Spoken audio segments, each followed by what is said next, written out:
नमस्कार दोस्तों, आपका स्वागत है आपके अपने चैनल स्टडी वाइन्स ऑफिशियल पर। तो आज का हमारा टॉपिक है भारत की जलवायु। तो आज की इस वीडियो में हम भारत की जलवायु और मानसून को कवर करेंगे। तो आज की वीडियो आपके लिए काफ़ी इम्पोर्टेंट होने वाली है। परीक्षा की दृष्टि से तो ये महत्वपूर्ण है ही, और वैसे भी आज आपको बहुत कुछ सीखने को मिलेगा।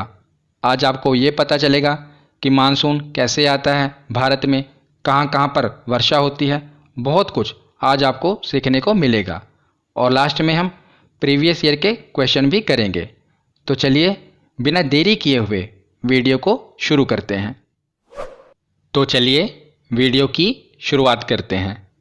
और सबसे पहले ये देखते हैं कि मौसम, ऋतु और जलवायु, इनमें अंतर क्या होता है। तो सबसे पहले देखते हैं कि मौसम यानी कि वेदर क्या होता है। तो वायुमंडल में अचानक होने वाले परिवर्तन को हम मौसम कहते हैं। तो जो वायुमंडल में अचानक परिवर्तन होता है उसी को मौसम कहा जाता है। जैसे आप रात को सोते होंगे तो आप देखते होंगे कि मौसम पूरा शांत है, पर अचानक सुबह उठते ही बारिश होने लगती है और मौसम ठंडा हो जाता है। तो आप कहते हैं ना कि अचानक से मौसम ठंडा हो गया। आप ये तो नहीं कहते कि जलवायु ठंडी हो गई, आप यही कहते हैं ना कि अचानक से क्या हुआ, मौसम ठंडा हो गया। तो जो ये अचानक से परिवर्तन हो रहा है, कभी बारिश हो रही है, कभी तेज़ हवाएं चल रही हैं, इसी को हम क्या कहेंगे, तो मौसम कहेंगे। ये काफ़ी शॉर्ट पीरियड के लिए होता है। तो मौसम के बाद देखते हैं कि ऋतु यानी कि सीज़न क्या होता है। तो एक निश्चित समय पर क्रमिक रूप से होने वाले परिवर्तन को यानी कि साइक्लिक चेंज को हम ऋतु कहते हैं। तो जो क्रमिक रूप से एक परिवर्तन होता है निश्चित समय पर यानी कि साइक्लिक चेंज होता है, उसी को हम ऋतु कहते हैं। जैसे बसंत ऋतु, तो जैसे ही बसंत ऋतु खत्म होगी तो निश्चित समय पर चेंज होगा, तो उसे हम कहेंगे ग्रीष्म ऋतु। फिर ग्रीष्म ऋतु के बाद वर्षा ऋतु आएगी। तो ये क्या है, एक क्रमिक रूप से होने वाला परिवर्तन है, इसी को हम ऋतु कहेंगे। तो ऋतु के बाद अब हम देखते हैं जलवायु यानी कि क्लाइमेट। जलवायु मौसम का ही व्यापक रूप माना जाता है, यानी कि मौसम के ही बड़े रूप को क्या कहा जाता है, तो जलवायु कहा जाता है। दूसरे शब्दों में किसी बड़े क्षेत्र के तापमान, वायुदाब, वर्षा, मतलब कि वहाँ के मौसम का कम से कम 30 वर्षों के औसत अध्ययन को उस क्षेत्र का जलवायु कहते हैं। तो जो ये मौसम है ये क्या है, अचानक होने वाला परिवर्तन है। इसी को मौसम को कम से कम जब हम 30 वर्षों तक अध्ययन करते हैं तो उसी को हम वहाँ की जलवायु कह देते हैं कि यहाँ की कैसी जलवायु है, गर्म जलवायु है, सर्द जलवायु है। ये कैसे पता लगाते हैं, तो वहाँ के मौसम को लगभग 30 वर्षों तक अध्ययन किया जाता है, तब ये पता लगाया जाता है कि यहाँ की जलवायु कैसी है। तो इसी मौसम का जो बड़ा रूप है उसी को जलवायु कहा जाएगा। तो मौसम और जलवायु, इसके बीच अंतर क्या है, मैं आपको एक उदाहरण से समझाता हूँ जिससे आप रिलेट करके इसके बीच और आसानी से अंतर कर पाएंगे। तो मान लीजिए जब आप स्कूल पढ़ने जाते थे, तो जो मैथ के टीचर होते थे वो काफ़ी स्ट्रिक्ट होते थे। मान लीजिए कोई नया टीचर आया मैथ का, आप पहले की भांति जैसे पहले पीरियड लगा था आप बातें कर रहे थे। मैथ का टीचर आया, क्लास में एंटर किया, आप खड़े नहीं हुए, तो मैथ का टीचर आया, उसने खींचकर आपके गाल पर थप्पड़ लगा दिया। तो ये क्या हुआ, ये अचानक परिवर्तन हुआ, इसको हम मौसम कहेंगे। अब आपको पता लग गया कि मैथ के जो टीचर हैं नए वाले ये काफ़ी स्ट्रिक्ट हैं।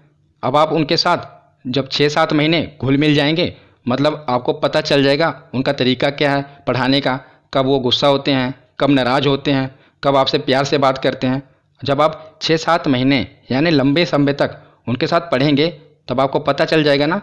तो उसी को, तो जो आपने ये लंबे समय तक उनका अध्ययन किया, आपको पता चल गया कि अब आपके टीचर कब गुस्सा होंगे, कब मारेंगे, कब कुछ नहीं कहेंगे, उसी को हम जलवायु कहेंगे। तो अचानक जो परिवर्तन हुआ था, जो गाल पे आपके थप्पड़ पड़ा था, वो क्या था, वो मौसम था। पर अब आप घुल मिल गए टीचर से 6-7 महीने, यानी कि लंबे समय तक आप समझ गए कि टीचर कब नाराज़ होंगे, कब प्यार करेंगे आपको, कब समझाएंगे, तो इसको क्या कहेंगे? जलवायु कहेंगे। तो आशा करता हूँ आप इसको रिलेट कर पाए होंगे। जैसा मैं आपको समझाना चाहता था आप समझ गए होंगे कि मौसम क्या है, तो ये अचानक होने वाला परिवर्तन है, और जलवायु क्या है, तो जो ये मौसम है इसी का लंबे समय तक अध्ययन, यानी कि कम से कम 30 वर्षों तक के अध्ययन को जलवायु कहेंगे।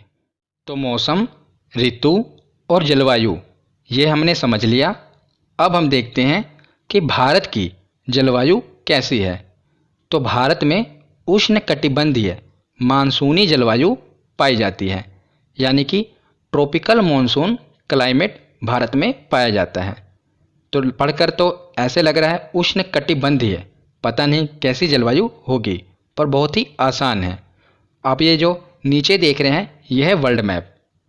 तो हमारी पृथ्वी के बीचों बीच एक काल्पनिक रेखा खींची गई है जिसे भूमध्य रेखा कहते हैं। पृथ्वी पर ऐसी कोई रेखाएं नहीं हैं, ये काल्पनिक रेखा है। इसको हम भूमध्य रेखा और विषुवत रेखा कहते हैं। ये क्या करती है? हमारी पृथ्वी को 2 भागों में बांटती है। ऊपर वाले को कहते हैं उत्तरी गोलार्ध और नीचे वाले को कहते हैं दक्षिणी गोलार्ध। तो जो हमारा भारत है इस भूमध्य रेखा के उत्तर में है, तो हमारा भारत उत्तरी गोलार्ध में है। और इसी भूमध्य रेखा के 23.5 डिग्री उत्तर में कौन सी रेखा है? तो कर्क रेखा है। और भूमध्य रेखा के 23.5 डिग्री दक्षिण में कौन सी रेखा है? मकर रेखा है। तो जो ये कर्क रेखा है ये हमारे भारत के बीचों बीच से होकर गुजरती है।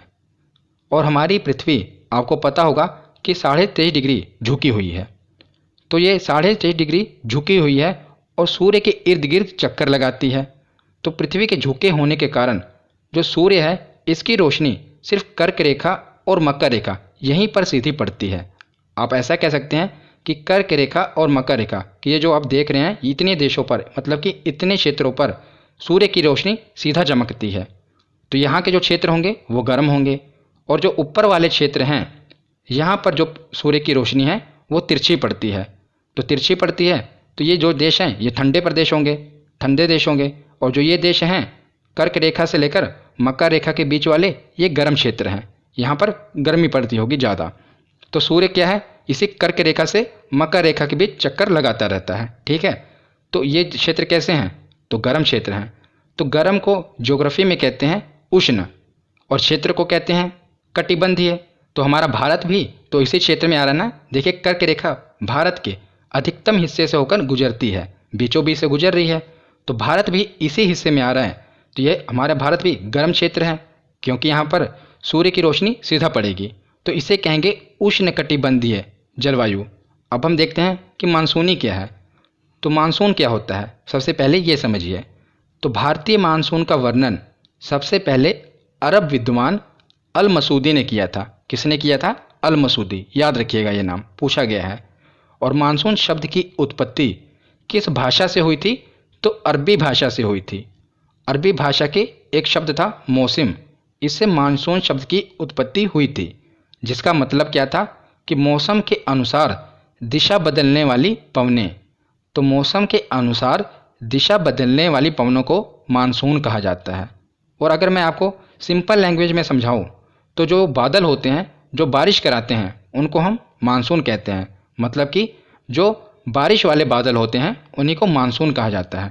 और परिभाषा के अनुसार मौसम के अनुसार दिशा बदलने वाली पवनें मानसून कहलाएंगी।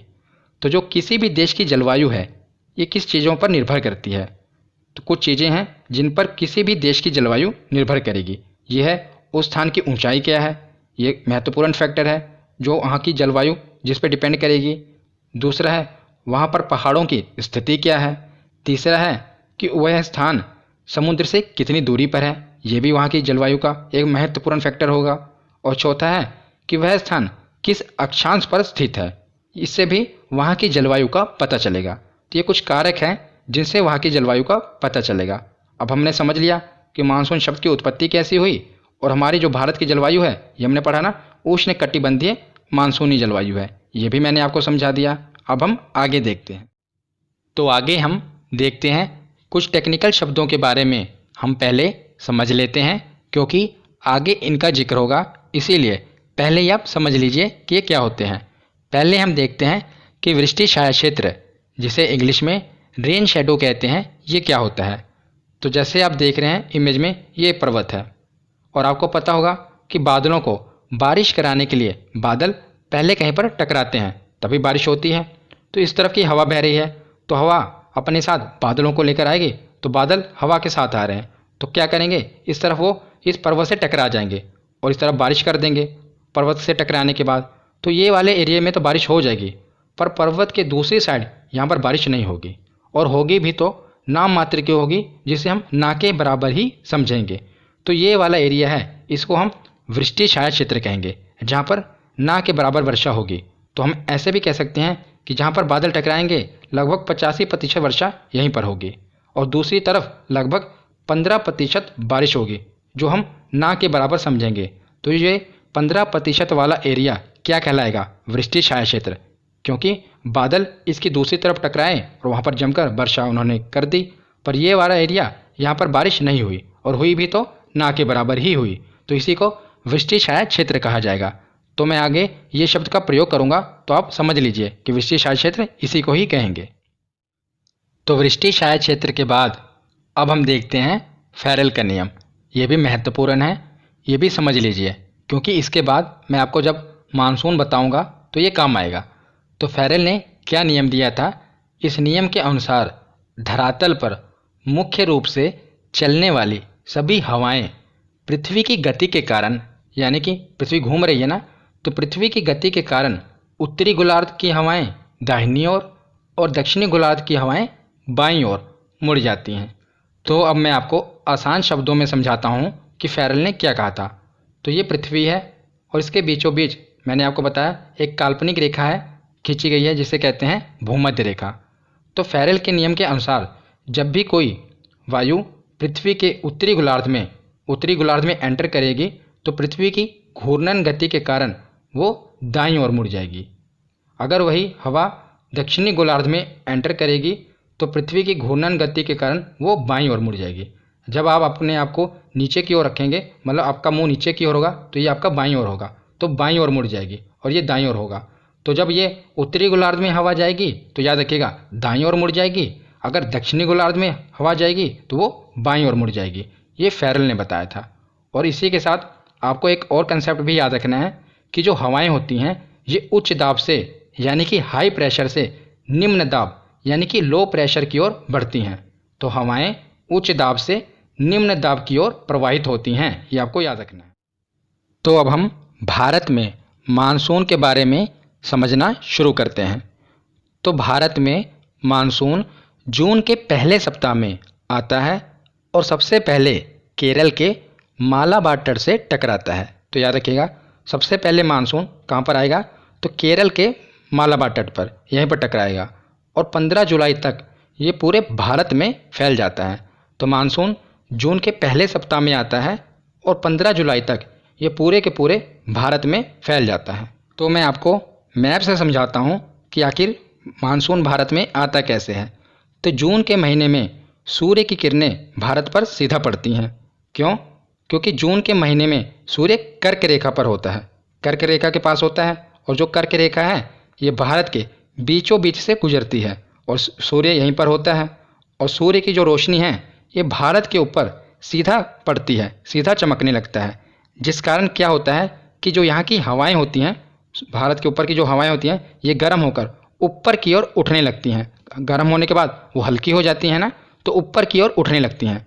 तो हवाएं जब ऊपर की ओर उठने लगेंगी तो ये वाला जो एरिया है भारत का, यहाँ पर प्रेशर काफ़ी कम हो जाएगा, यानी कि निम्न दाब हो जाएगा। तो मैंने आपको बताया था कि जो हवाएं होती हैं वो उच्च दाब से निम्न दाब की ओर बढ़ती हैं। अब भारत की हवाएं हल्की होकर ऊपर उठ गई गर्मी के कारण, तो निम्न दाब हो गया। तो जो अगल बगल की हवाएं हैं उच्च दाब वाली, ये भारत की ओर आने लगेंगी, क्योंकि भारत में इस समय निम्न दाब है, हवाएं गर्म होकर हल्की हो गई और ऊपर उठने लगीं, जिस कारण प्रेशर कम हो गया। तो जो हाई प्रेशर यानी कि उच्च दाब वाली हवाएं हैं ये भारत की ओर आने लगेंगी, तेज़ी से आने लगेंगी। अब मैं आपको अगली स्लाइड में और अच्छे तरीके से समझाता हूँ कि भारत में आखिर फिर मानसून आता कैसे है। तो जैसा कि हमने पीछे देखा कि अब भारत में निम्न दाब यानी कि लो प्रेशर है, क्योंकि हवाएं ऊपर की ओर उठ गई हैं, तो उच्च दाब वाली हवाएं तेज़ी से भारत की ओर बढ़ रही हैं। तेज़ी से भारत की ओर बढ़ रही हैं। और भारत का ये हवाएं तेज़ी से क्यों बढ़ रही हैं? क्योंकि भारत के बीचों बीच कर्क रेखा गुजरती है और सूर्य कर्क रेखा पर सीधी रोशनी डाल रहा है। तो ये वाला एरिया यानी कि पूरा स्थल भाग गर्म हो गया है। तो जब स्थल भाग गर्म होगा तो जो बगल का समुद्र है ये भी तो गर्म होगा, क्योंकि यहाँ पर भी तो सीधी रोशनी पड़ ही रही है। तो ये जो पानी है समुद्र का पानी, ये क्या करेगा? ये भाप बनकर ऊपर की ओर उठने लगेगा और बादल बन जाएंगे। तो जब ये पानी भाप बनकर ऊपर की ओर उठेगा और बादल बन जाएगा और नीचे से तेज़ी से हवाएं भारत की ओर बढ़ रही हैं, तो वो क्या करेंगी? इन बादलों को भारत की ओर ढकेलेंगी ना, क्योंकि ये जो बादल हैं ये भाप बनकर ऊपर उठ रहे हैं और हवाएं भी उच्च दाब वाली तेज़ी से भारत की ओर बढ़ रही हैं। तो ये बादलों को भारत की ओर लेकर आएंगी, क्योंकि तेज़ी से ऊपर की ओर आ रही हैं हवाएं। तो इसी को हम कहेंगे कि मानसून आ रहा है, मानसून आ गया, क्योंकि यही बादल आकर भारत में वर्षा कराएंगे, क्योंकि इन्होंने समुद्र के पानी से नमी ग्रहण कर ली है और तेज़ी से हवाएं भी इन्हें भारत की ओर लेकर आ रही हैं। अब यही मानसून भारत में झमाझम बारिश करेंगे। तो हमने भारत में मानसून कैसे आएगा ये समझ लिया। अब हम देखते हैं, जैसे भारत में मानसून आएगा तो ये केरल के तट से टकराकर, यानी कि केरल के दक्षिण से टकराकर दो शाखाओं में बढ़ जाएगा। तो ये मानसून दो शाखाओं में बढ़ जाएगा। तो इस वाले शाखा को हम कहेंगे अरब सागर की शाखा, क्योंकि ये अरब सागर की ओर है, और ये बंगाल की खाड़ी की शाखा। ये केरल के तट से टकराकर दक्षिण की ओर दो शाखाओं में बढ़ जाएगा। एक को हम कहेंगे अरब सागर की शाखा और दूसरे को बंगाल की खाड़ी की शाखा। तो आपके दिमाग में एक और प्रश्न आना चाहिए कि जैसे मानसून आ रहा है, ये सीधा क्यों नहीं गया, ये दाईं ओर मुड़कर केरल में टकरा क्यों गया?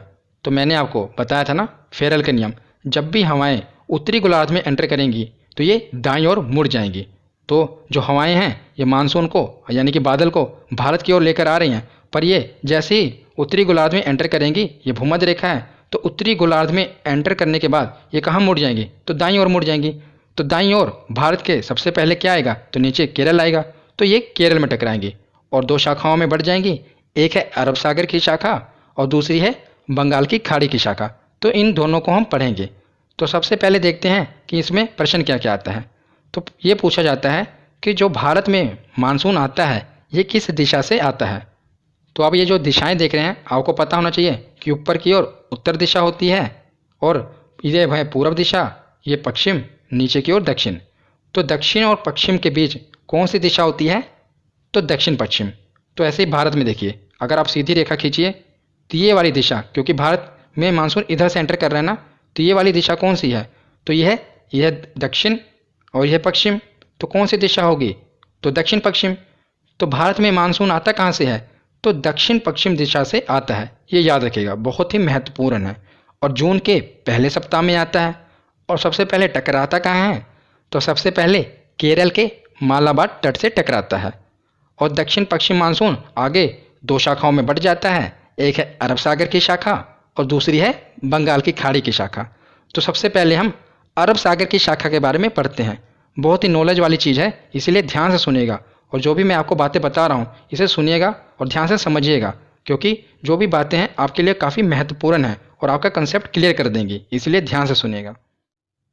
तो अब हम अरब सागर की शाखा के बारे में पढ़ते हैं कि जो मानसून की अरब सागर की शाखा है ये कहाँ कहाँ पर बारिश कराएगी। तो उसके लिए आपको जो भारत में पर्वतों की स्थिति है उसके बारे में पता होना चाहिए। मैंने जो भारत में जितने भी महत्वपूर्ण पर्वत हैं उन पर वीडियो बना रखी है, अगर आपने नहीं देखी तो ज़रूर देख लेना। पर अभी आपको बस स्थिति पता होना चाहिए कि भारत में पर्वत कहाँ कहाँ पर हैं, इसीलिए मैंने ड्रॉ कर दिए हैं ताकि आपको पता लगे। एक बार मैं आपको शॉर्ट में नाम भी बता देता हूँ। तो ये है पश्चिमी घाट। तो ये यहाँ पर भारत के पश्चिम में कुछ पर्वत की श्रृंखलाएँ हैं जिन्हें हम पश्चिमी घाट कहते हैं। यह है पूर्वी घाट और इसके नीचे हैं दक्षिण में नीलगिरी की पहाड़ियाँ, अन्नामलाई की पहाड़ियाँ और इलायची की पहाड़ियाँ। और ये है झारखंड में कौन सी? राजमहल की पहाड़ियाँ। मेघालय में गारो खासी जयंतिया की पहाड़ियाँ। और यही ऊपर यहाँ पर अरुणाचल प्रदेश में डाफला मिशमी पहाड़ियाँ, मिजोरम में मिजो पहाड़ियाँ। और पूरे उत्तर भारत में तो कौन सा पर्वत है? तो हिमालय पर्वत है ही। पूरे उत्तर भारत में हिमालय पर्वत का विस्तार है। आपको नाम नहीं पता कोई बात नहीं, आप सुन लीजिए, बस आपको स्थिति के बारे में पता होना चाहिए कि कौन सा पर्वत कहाँ पर है, वो तो मैंने ड्रॉ कर ही दिया है। और ये है ऊपर विंध्याचल, नीचे सतपुड़ा की पहाड़ियाँ, ये मध्य प्रदेश में है। और ये पूरा राजस्थान, ये कौन सा पर्वत श्रृंखला है यहाँ पर? अरावली पर्वत श्रृंखला। और ये है गिर पर्वत, जो कि गिर पहाड़ी है, कहाँ पर है तो गुजरात में है। तो ये तो कुछ नाम थे, मैंने आपको बता दिए, और जो स्थिति है वो मैंने ड्रॉ कर रखी है कि कहाँ पर कौन सा पर्वत है। तो अब जो ये अरब सागरी शाखा है ये केरल के तट पर टकराकर इसी ओर बारिश करेगी, पर जो ये तमिलनाडु है यहाँ पर बारिश नहीं होगी। क्यों नहीं होगी तो आप देख ही रहे हैं, यहाँ पर पर्वत है, पहाड़ियाँ हैं, कौन कौन सी, अन्नामलाई की पहाड़ियाँ हैं और इलायची की पहाड़ियाँ हैं। तो यहीं पर मानसून टकराएगा और केरल की ओर खूब वर्षा होगी। पर वहीं तमिलनाडु वाला जो क्षेत्र है ये वृष्टिछाया क्षेत्र में आ जाएगा। हमने पढ़ ही लिया वृष्टिछाया क्षेत्र क्या होता है। तो यहाँ पर बारिश नहीं होगी, और होगी भी तो ना के बराबर होगी। कहाँ पर, तमिलनाडु की बात कर रहा हूँ मैं, और केरल में तो खूब बारिश होगी। तो एग्ज़ाम में ये पूछा जाता है कि जो दक्षिण पश्चिम वाला मानसून है ये कहाँ पर बारिश नहीं कराता, तो याद रखेगा तमिलनाडु में बारिश नहीं कराता। क्यों? क्योंकि ये वृष्टिछाया क्षेत्र वाला एरिया है, हमने समझ लिया। तब यही अरब सागरी शाखा केरल के बाद ऊपर की ओर जाएगी, क्योंकि यहाँ पर तो पश्चिमी घाट है। तो ऊपर क्या है, कर्नाटक, तो कर्नाटक में बारिश होगी। तो कर्नाटक के बाद ऊपर की ओर बढ़ेगी तो यहाँ पर क्या है, महाराष्ट्र, तो महाराष्ट्र में भी खूब बारिश होगी, पर पश्चिमी तट पर ही होगी। अगर आप देखेंगे जो ये पश्चिमी घाट के इधर है, महाराष्ट्र के मराठवाड़ा और विदर्भ, ये सूखे से प्रभावित रहते हैं, क्योंकि ये पश्चिमी घाट के इस तरफ है और बारिश पश्चिमी तट पर हो रही है। पश्चिमी तट पर पूरी बाढ़ आ जाएगी महाराष्ट्र में, और यहीं पर विदर्भ वाले एरिया में और सूखे से ग्रस्त रहेगा ये वाला एरिया, मराठवाड़ा और विदर्भ, ये सूखे से प्रभावित रहते हैं। क्यों? क्योंकि पश्चिमी घाट की इस तरफ तो खूब बारिश होती है, और ये वाला एरिया कहाँ, वृष्टिछाया क्षेत्र में आ जाता है, इसलिए सूखे से प्रभावित रहता है। अब यही मानसून हमने देखा पहले केरल, कर्नाटक और महाराष्ट्र में बारिश कराई। अब आगे ये शाखा बढ़ेगी तो ये आगे जाकर 3 शाखाओं में बढ़ जाएगी। बस अभी आप सुनते रहिए, आपको बाद में ये चीज़ें याद हो जाएंगी, और एग्ज़ाम में क्या प्रश्न बनते हैं वो मैं बता दूंगा। तब ये हमने देखा कि आगे यहाँ पर गुजरात के पास आके ये शाखा, अरब सागरी शाखा 3 शाखाओं में बढ़ जाएगी। कौन कौन सी? एक शाखा तो गुजरात की ओर चली जाएगी, और एक मध्य प्रदेश की ओर चली जाएगी, और एक शाखा सीधी चली जाएगी। तो 3 शाखाओं में बट गई, एक गुजरात की ओर, एक मध्य प्रदेश की ओर, और एक सीधी चली जाएगी। ठीक है, तो गुजरात में कौन सा पर्वत है तो गिर पर्वत है। तो जो ये पहली शाखा है इस गिर पर्वत से टकराकर ये वाले एरिया में बारिश करेगी। ये वाला एरिया जो गुजरात के नीचे है इसे हम कहते हैं सौराष्ट्र। तो गुजरात के सौराष्ट्र वाले एरिया में खूब बारिश होगी, और वहीं ऊपर जो गिर पर्वत के ऊपर वाला क्षेत्र है ये कच्छ का रण है, ये मरुस्थल ही है, आपको पता होगा मरुस्थल है पूरा। तो नीचे की ओर तो बारिश खूब होगी सौराष्ट्र वाले एरिया में, क्योंकि यहाँ बीच में कौन सा पर्वत है तो गिर पर्वत है। यहीं पर मानसून टकराएगा और यहीं पर खूब वर्षा होगी, और ऊपर वर्षा नहीं होगी, कच्छ का रण है वो वृष्टिछाया क्षेत्र में आ जाएगा। तो गुजरात की शाखा के बाद जो दूसरी शाखा है ये मध्य प्रदेश में जाएगी, हमने पढ़ा था। तो मध्य प्रदेश में ऊपर कौन सा पर्वत है तो विंध्याचल पर्वत है, नीचे सतपुड़ा पर्वत है। तो मानसून इन्हीं पर्वतों के बीच घूमता रहेगा, टकराता रहेगा ऊपर नीचे, और यहाँ पर मध्य प्रदेश में खूब सारी वर्षा कराएगा। तो मध्य प्रदेश आप देख रहे हैं मध्य प्रदेश ऊपर भी है, तो जो विंध्याचल पर्वत के ऊपर वाला क्षेत्र है ये वृष्टिछाया क्षेत्र में आ जाएगा, यहाँ पर बारिश नहीं देखने को मिलेगी। पर वहीं बीच में आप देखेंगे तो विंध्याचल और सतपुड़ा के बीच खूब बारिश होगी, और इसी के बीच एक नदी बहती है नर्मदा नदी। तो इसमें भी पानी काफ़ी, ये नदी उफान में आ जाएगी, क्योंकि यहाँ पर काफ़ी बारिश होगी। मानसून के समय ये नदी काफ़ी उफान में आ जाती है, खूब पानी होता है इस नदी में। तो पहली जो शाखा है हमने देखा कि वो गुजरात के गिर पर्वत से टकराकर सौराष्ट्र में वर्षा कराएगी। दूसरी शाखा मध्य प्रदेश में वर्षा कराएगी, विंध्याचल और सतपुड़ा के बीच ऊपर वाला क्षेत्र जो है ये वृष्टिछाया क्षेत्र में आ जाएगा। अब हम तीसरी शाखा के बारे में देखते हैं। तो जो तीसरी शाखा है ये जो सीधी गई थी वो सीधी आगे राजस्थान में वर्षा नहीं कराएगी। क्यों नहीं कराएगी? क्योंकि आप देख रहे हैं जो अरावली पर्वत है ये मानसून की दिशा के समानांतर है, ये सीधा है ना। अगर ये पर्वत इस प्रकार होता तो यहाँ पर बारिश होती, पर आप देख रहे हैं पर्वत की स्थिति किस प्रकार है, ये मानसून की दिशा के समानांतर है। तो मानसून सीधा आगे बढ़ जाएगा, ये उसे रोक ही नहीं पाएगा पर्वत, तो क्या बारिश होगी यहाँ पर। इसीलिए आप देखेंगे राजस्थान में बारिश नहीं होती, बहुत कम बारिश होती है, मरुस्थल है वहाँ पर। तो जो मानसून है वो अरावली पर्वत श्रृंखला के फिर सीधा आगे की ओर जाएगा, और यहाँ पर दिल्ली है, दिल्ली में रायसीना की पहाड़ियाँ हैं। तो जो अरावली पर्वत श्रृंखला है इसी का हिस्सा है रायसीना की पहाड़ियाँ। तो रायसीना की पहाड़ी से मानसून टकराएगा तो दिल्ली में वर्षा होगी। तो ये जो रायसीना की पहाड़ियाँ हैं ये ज़्यादा ऊंची नहीं है। फिर मानसून आगे जाकर सीधा उत्तराखंड में, यहाँ पर हिमालय पर्वत का विस्तार है, तो यहाँ हिमालय से टकराकर हिमालयी क्षेत्रों में खूब जमकर वर्षा होगी। फिर क्या होगा कि उत्तराखंड से कुछ बादल टकराकर पीछे की ओर आएंगे, पीछे की ओर आएंगे।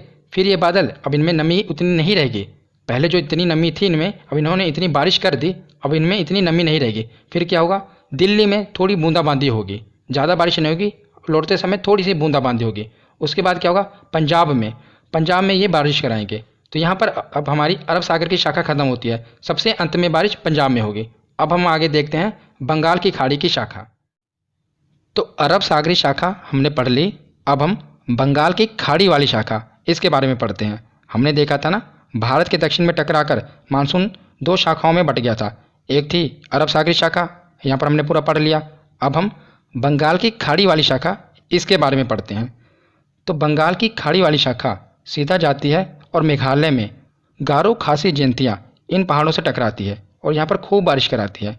तो एक शाखा तो यहाँ पर जाएगी और यहाँ पर बारिश कराएगी और आगे उत्तर पूर्वी राज्यों में बारिश कराएगी, और दूसरी शाखा क्या होगी, जैसे प्रकार अरब सागरी शाखा बट गई थी उसी प्रकार बंगाल की खाड़ी वाली शाखा जो ये देख रहे हैं, यह गारो पहाड़ी यहाँ से टकराकर मुड़कर इस ओर मुड़ जाएगी। तो पहले तो हम उत्तर पूर्वी राज्य कवर कर लेते हैं, बाद में जो ये मुड़ गई है यहाँ पर देखेंगे। तो उत्तर पूर्वी राज्यों में सबसे पहले तो ये गारो खासी जयंतिया पहाड़ियों में टकराएगी और इनकी आकृति कीप के समान है। ये एग्जाम में पूछा गया था कि किसकी आकृति कीप के समान है। आप इमेज में देख रहे हैं ये कीप है, तो इसकी आकृति गारो खासी जयंतिया पहाड़ियों की आकृति कीप के समान है। तो मानसून क्या होता है, जब यहाँ पर जाता है, जो बीच वाला मानसून है जो इनके बीच में जाता है उसी में फंस जाता है। क्यों? क्योंकि इनकी आकृति कीप के समान है। मानसून जैसे ही यहाँ पर जाता है टकराता है, इसी में फंस जाता है और इसी में फंसकर खूब बारिश कराता है इन्हीं के बीच में। तो आप देखेंगे कि मेघालय के मासिनराम और चेरापूंजी में भारत में सबसे ज़्यादा वर्षा होती है। भारत में ही नहीं, पूरी दुनिया में सबसे ज़्यादा वर्षा होती है। क्यों? क्योंकि यहाँ की कीप की आकृति के समान की पहाड़ियों के कारण जब भी मानसून जाता है उसी के बीच में फंस जाता है और खूब बारिश कराता है। और कुछ मानसून ऊपर की ओर जाते हैं तो ये अरुणाचल प्रदेश की डाफला मिश्मी पहाड़ियों टकराकर वहाँ बारिश कराते हैं। कुछ यहाँ पर असम की मिकिर पहाड़ियों से टकराकर यहाँ पर बारिश कराते हैं। तो उत्तर पूर्वी राज्य हमने देख लिया। अब हम देख रहे हैं दूसरी शाखा जो ये गारो पहाड़ी है, यहाँ से टकराकर इधर मुड़ गई। तो ये शाखा कहाँ पर जाएगी? तो ये बंगाल की खाड़ी की शाखा जो गारो की पहाड़ी से टकराकर बाईं ओर मुड़ जाती है, ये झारखंड, बिहार, यूपी यहाँ पर बारिश कराएंगे। तो अरब सागरी शाखा से बारिश नहीं होती यहाँ पर यूपी बिहार में। कहाँ से होती है? बंगाल की खाड़ी वाली शाखा से। याद रखिएगा, बंगाल की खाड़ी वाली शाखा से ही बारिश कहाँ कहाँ पर होगी? झारखंड, बिहार और यूपी में। फिर यही शाखा आगे जाकर कुछ बूंदाबांदी दिल्ली में करा देगी और दिल्ली के बाद ये पंजाब में बारिश कराएगी। तो हमने देखा कि जो अरब सागरी शाखा थी ये भी उत्तराखंड से वापस आकर पंजाब में बारिश करा रही थी। बंगाल की खाड़ी वाली शाखा भी पंजाब में बारिश करा रही है। तो याद रखिएगा, एग्जाम में पूछा जाता है कि कौन से राज्य में दोनों शाखाएं यानी कि अरब सागरी शाखा और बंगाल की खाड़ी वाली शाखा बारिश कराती है। तो ये पंजाब में बारिश होती है, दोनों शाखाएं यहाँ पर बारिश कराती हैं, याद रखिएगा। तो अरब सागरी शाखा और बंगाल की खाड़ी वाली शाखा इसके बारे में हमने पढ़ लिया। वहाँ पर हमने देखा कि भारत में मानसून आता कैसे है। अब हम देखेंगे मानसून लौटेगा कैसे भारत से। तो ये वीडियो थोड़ी लंबी तो बन रही है पर मैं डिटेल में बता रहा हूँ ना, इसलिए थोड़ा पेशेंस रखिए और आपके सारे कंसेप्ट यहाँ पर क्लियर हो जाएंगे। लास्ट में आप जब देखेंगे प्रीवियस ईयर क्वेश्चन तो आपके आसानी से सब टिक हो जाएंगे, इसलिए थोड़ा ध्यान से सुनिए। तो हमने देखा था कि भारत में मानसून आया कैसे था। तो कर्क रेखा भारत के बीचों बीच से गुजरती है। तो यहाँ पर हमने देखा था सूर्य की किरणें सीधा पड़ी तो यहाँ पर निम्न दाब वाली स्थिति हो गई, जिस कारण उच्च दाब वाली हवाएं यहाँ पर आई थी, मानसून लेकर आई थी, तो यहाँ पर बारिश हुई थी।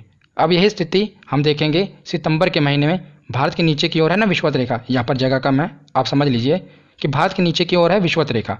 तो अब यही जो जून के महीने में सूर्य की किरणें कर्क रेखा पर पड़ रही थी, अब सितंबर के महीने में यही सूर्य की किरणें विषुवत रेखा जिसे हम भूमध्य रेखा कहते हैं यहाँ पर सीधा पड़ने लगेंगी, जिस कारण क्या होगा, यहाँ पर निम्न दाब वाली स्थिति हो जाएगी और जो उच्च दाब वाली हवाएं हैं ये निम्न दाब की ओर बढ़ने लगेंगी। तब भारत से मानसून लौटने लगेगा। तब हम देखते हैं कि मानसून लौटेगा कैसे और बारिश होगी तो कहाँ कहाँ पर होगी।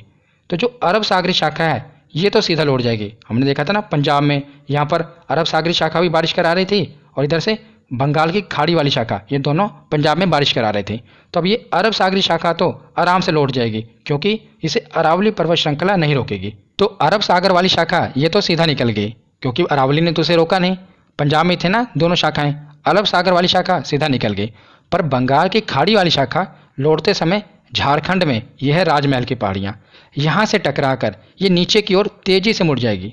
कहाँ से? नीचे की ओर तेजी से मुड़ जाएगी। और यहाँ पर मानसून में इस समय क्या होगा कि नमी नहीं है क्योंकि ये स्थल भाग में है ना।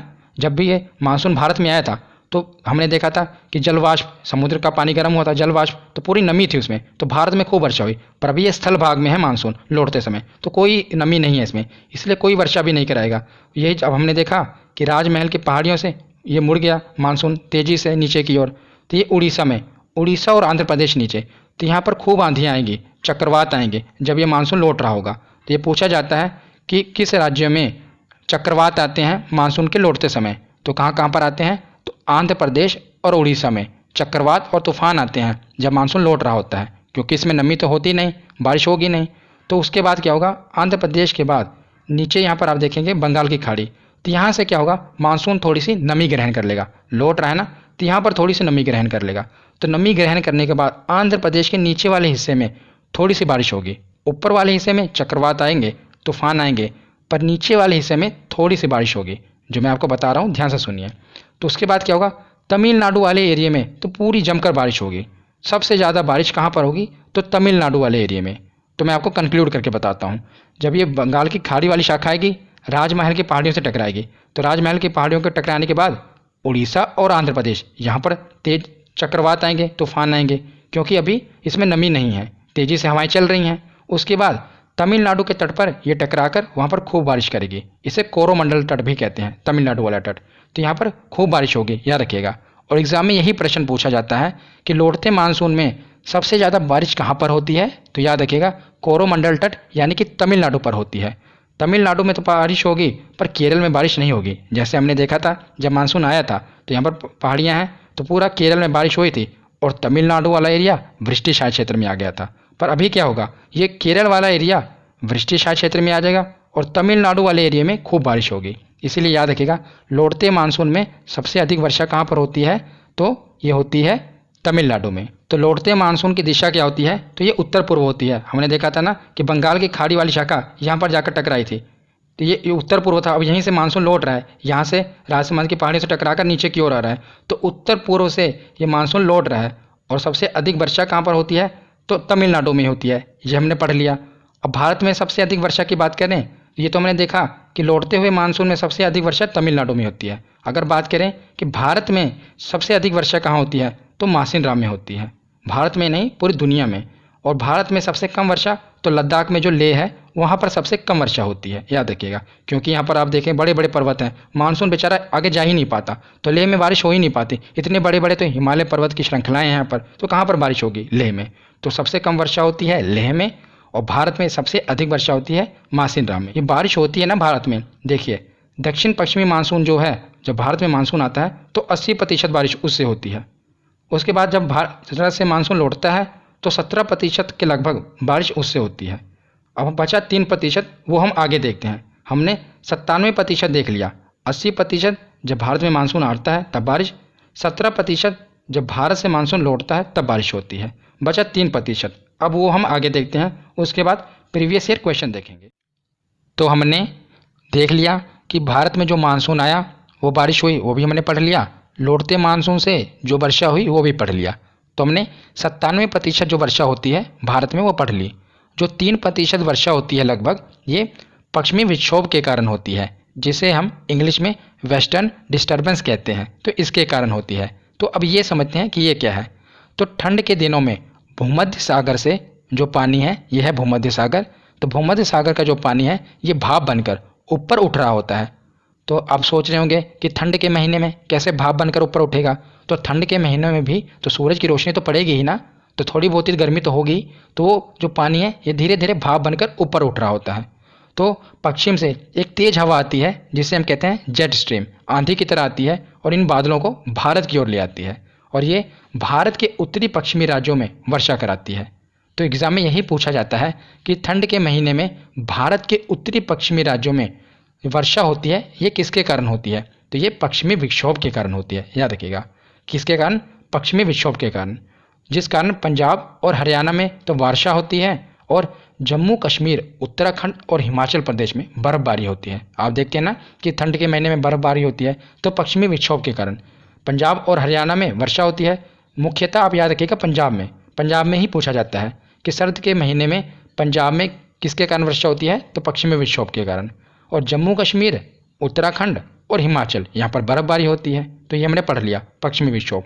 तो कुछ वन लाइनर प्रश्न बचे हैं, अब इन्हें देख लेते हैं। तो पंजाब में इस वर्षा को रबी की फसल का टॉनिक कहा जाता है। किस वर्षा को? तो पश्चिमी विक्षोभ के कारण जो पंजाब में वर्षा होती है इसे रबी की फसल का टॉनिक कहा जाता है। क्यों कहा जाता है? तो पंजाब में रबी की फसल में मुख्यतः पंजाब में गेहूं की खेती की जाती है। तो गेहूं की फसलें उगाई जाती हैं। तो गेहूं को जो है पानी की ज़्यादा ज़रूरत नहीं होती, चावल की फसल को ज़्यादा ज़रूरत होती है।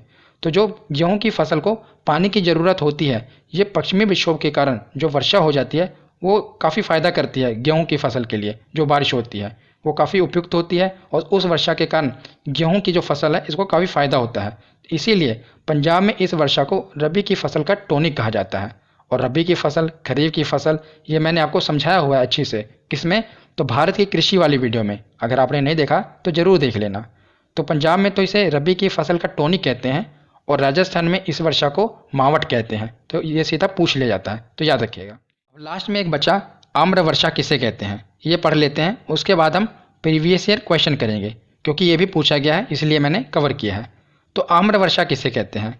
तो मार्च और अप्रैल में क्या होता है कि मानसून आने से पहले बिहार और पश्चिम बंगाल में कुछ वर्षा देखने को मिलती है। तो मानसून आने से पहले ही कुछ आंधियाँ आती हैं और कुछ वर्षा होती है बिहार और पश्चिम बंगाल में। तो जो आम के फसल के लिए काफ़ी लाभकारी होती है, उपयुक्त होती है, इसी को हम आम्र वर्षा कहते हैं, याद रखिएगा। तो थ्योरी हमने पढ़ ली, अब हम प्रीवियस ईयर क्वेश्चन देखते हैं कि कितने प्रश्न हमारे सही होते हैं। तो सबसे पहला प्रश्न है कि भारतीय मानसून का वर्णन सबसे पहले किस अरब विद्वान द्वारा किया गया था? तो किस अरब विद्वान के द्वारा किया गया था? तो अल मसूदी के द्वारा सबसे पहले वर्णन किया गया था। हमने पढ़ा था ना। अगला प्रश्न है कि मानसून किस भाषा का शब्द है? तो ये किस भाषा का शब्द है? अरबी भाषा का। अगला प्रश्न है कि निम्नलिखित में से कौन सा एक सबसे सूखा स्थान है? तो मतलब कि ये पूछ रहा है कि भारत में सबसे कम वर्षा कहाँ पर होती है, वही सूखा स्थान होगा। तो हमने पढ़ा था लेह। तो लेह एक सूखा स्थान है। तो अगला प्रश्न है कि दक्षिण पश्चिम मानसून निम्नलिखित में से किस प्रदेश में सर्वप्रथम प्रवेश करता है? तो दक्षिण पश्चिम मानसून का मतलब कि जो भारत में मानसून सबसे पहले आता है वो कहाँ पर प्रवेश करता है? तो हमने पढ़ा था केरल में। केरल के मालाबार तट से टकराता है ना, तो सबसे पहले कहाँ प्रवेश करता है? तो केरल में। अगला प्रश्न देखते हैं कि देश के किस भाग में मानसून के अरब सागर एवं बंगाल की खाड़ी दोनों ही शाखाओं से वर्षा होती है? तो बताइए कहाँ पर? जहाँ पर बंगाल की खाड़ी वाली शाखा भी वर्षा कराए और अरब सागरी शाखा, किस राज्य में दोनों शाखाएं वर्षा कराती हैं? तो हमने पढ़ा था पंजाब। पंजाब में दोनों शाखाओं द्वारा वर्षा होती है। अगला प्रश्न है कि भारत के उत्तरी पश्चिमी भाग में शीतकालीन वर्षा का कारण है। तो बताइए कि जो भारत का उत्तरी पश्चिमी भाग है, सर्दियों के मौसम में यहाँ पर वर्षा होती है ना, तो किस कारण होती थी? तो हमने पढ़ा था पश्चिमी विक्षोभ यानी कि वेस्टर्न डिस्टर्बेंस के कारण भारत के उत्तरी पश्चिमी राज्यों में सर्दी के मौसम में वर्षा होती है। तो अगला प्रश्न है कि मासिन राम और चेरापूंजी में अधिक वर्षा होती है क्योंकि? तो क्यों होती है? तो डी ऑप्शन सही होगा यहाँ पर, क्योंकि यहाँ की पहाड़ियाँ कीप की आकृति के समान होती हैं। मैंने आपको बताया था कि जो यहाँ की पहाड़ियाँ हैं कीप की आकृति के समान है, मानसून जाता है और उसी में फंस जाता है और खूब वर्षा कराता है। अगला प्रश्न है कि आम्र वर्षा यानी कि मैंगो शावर क्या है? तो इसका ऑप्शन सही होगा ऑप्शन सी, कि बिहार एवं बंगाल में मार्च एवं अप्रैल में होने वाली वर्षा आम्र वर्षा कहलाती है, क्योंकि ये आम के फलों के लिए काफ़ी उपयुक्त होती है। अगला प्रश्न है निम्नलिखित में से किस राज्य में दक्षिण पश्चिम मानसून से वर्षा नहीं होती? तो बताइए जब भारत में मानसून एंटर करता है तो किस राज्य में वर्षा नहीं होती? तो देखते ही पता लग रहा है तमिलनाडु, क्योंकि केरल में तो वर्षा होती है पर जो तमिलनाडु वाला क्षेत्र है ये वृष्टिशाय क्षेत्र में आ जाता है, इस कारण यहाँ पर वर्षा नहीं होती, ना के बराबर ही वर्षा होती है।